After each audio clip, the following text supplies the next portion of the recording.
Today, we're going to talk about the 7 deadly sins of defense.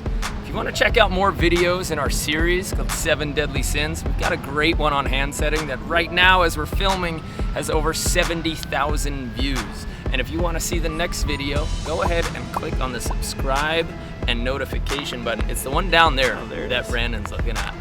Check it out, tick it, make sure you follow us, and then we're going to keep teaching you some volleyball. So, the 7 deadly sins of defense. We're gonna give you guys some tips, or basically some faults that we see all the time, and it hurts people's defense non-stop, right? We coach a lot of hours, and we know that these things, if you fix them, they're gonna make you a better volleyball player. Ready to get into it? I'm ready. The first of our 7 deadly sins for defense is called the Nostradamus syndrome. I can tell the future.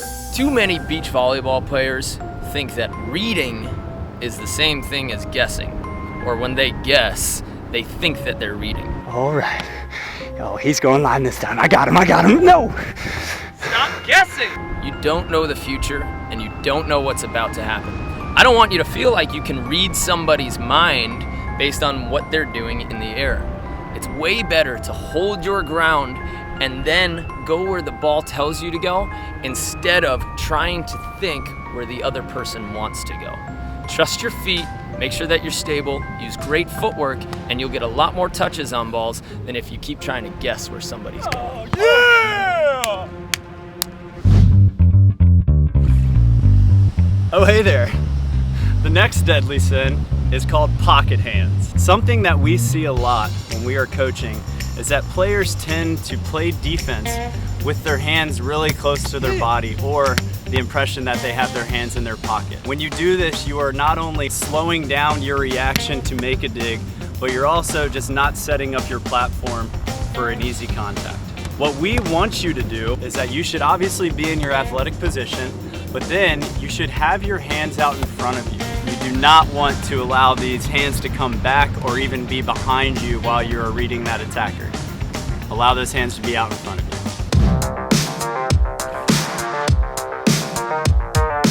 The third deadly sin is standing way too wide. If your feet are too far apart, you're not going to be able to run. You can't even move out of this. When you're playing defense, make sure that your feet stay just outside your shoulders the entire time so that you stay balanced and your feet stay under you, and then you're going to have the ability to run. But if you get wide, a lot of times indoor players like to do this, if your feet are way outside your shoulders, you're going to get stuck, you're going to skid out, and you'll never chase down a shot. No splits. Deadly sin number 4 is called Flintstone feet. Taking too many steps. If you're gonna play beach volleyball defense, you need to know that you are a maximum of 2 steps and a laydown from any ball you can get to. Most of you are only 1 step and a laydown from any ball you can get to. If you're churning your feet and taking too many steps to get to the ball, you're never going to get there, because you're gonna spend a lot of time taking steps and you're not gonna be getting anywhere real fast. Oh yeah. Hi. Don't work too hard, man. Too many steps. I'm working so hard. You only needed 2. Oh man. I did so much more than that. When you're playing beach defense, make sure that your feet are just outside your shoulders and you don't take a lot of steps to go anywhere. You only need 1 crossover step, a push step, and a laydown. If you do this and you lift the front foot, you've taken 2 steps and you've gotten nowhere. Take a look. 2 steps and I've gotten nowhere. If I'm going this way, I'm not gonna lift this foot. I'm just gonna push off of that foot. So it looks like this. If I need to go the other way, to my left, I'm not gonna pick up my left foot until I've crossed over. So it looks like this. 1, 2. That's it. The 5th sin, we call it sideline syndrome. A lot of players decide that they want to cover the absolute perimeter of the court, when we know that the majority of balls fall into the middle of the court. So if you're standing too close to one sideline or the other, your hand's going to end up covering out of bounds, or it's going to cover the extreme shots. so far. If somebody wants to tag the last 3 feet of the court for the entire match, you gotta give them a round of applause and say, congratulations, you played this match perfect.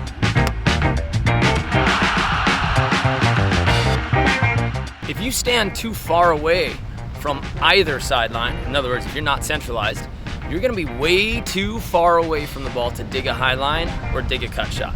You need to be able to cover most of the court in 1, maximum 2 steps and a laydown.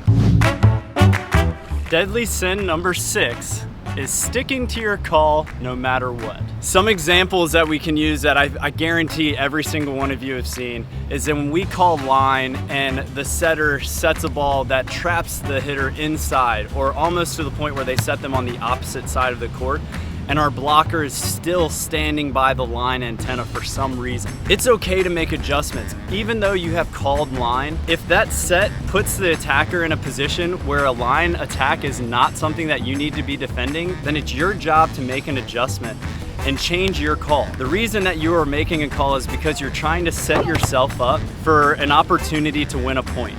So if the other team doesn't fit within that mold of that opportunity that you can earn a point, it's your job to make a quick switch so that you can still find an opportunity. Don't get stuck doing something dumb.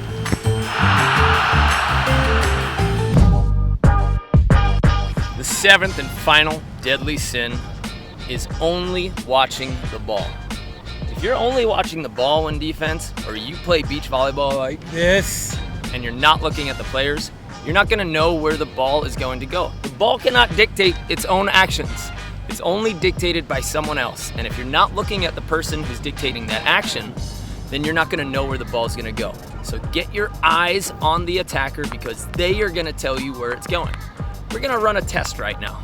We're gonna show you the same clip, and I'm gonna ask you to tell me which way this ball is going. You're gonna tell me what you should look at. Hiya! Running the same clip, you should be able to tell me where this ball is going. Hiya! Make sure you're watching the defender. Line. Don't stare at the ball the whole play. You won't get the information that you need. Good volleyball players play the game like this. Bad volleyball players play the game like this.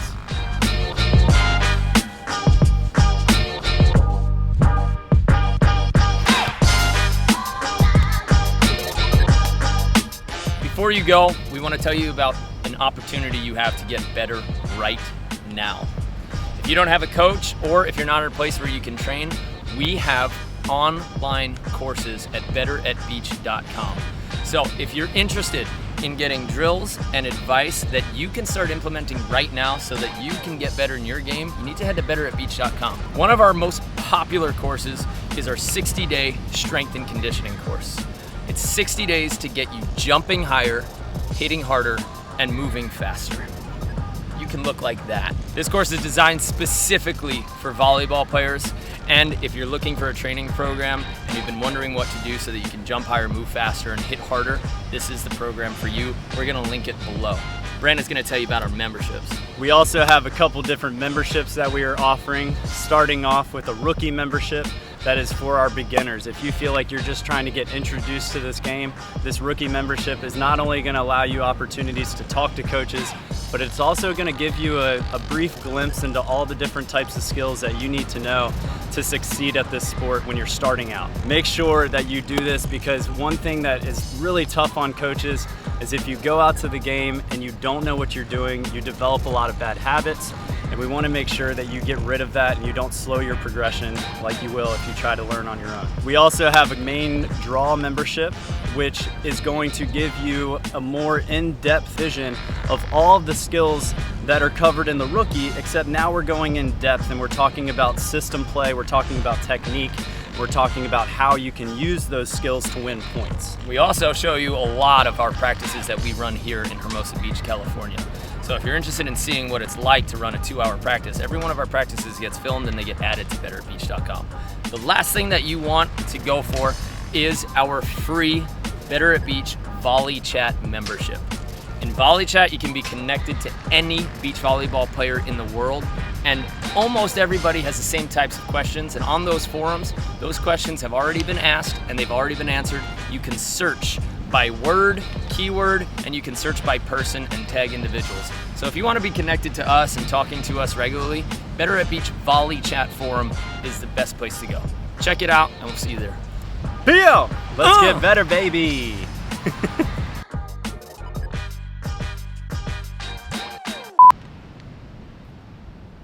You done yet? Look at my third nipple.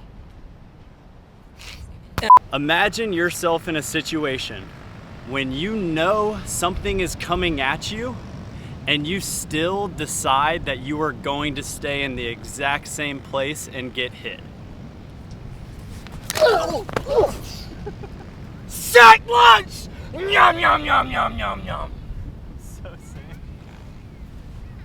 I'm so sandy.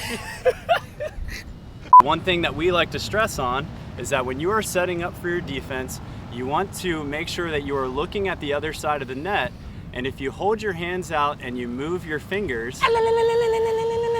the ball tickler. That's not okay. When people start tickling balls, I get excited.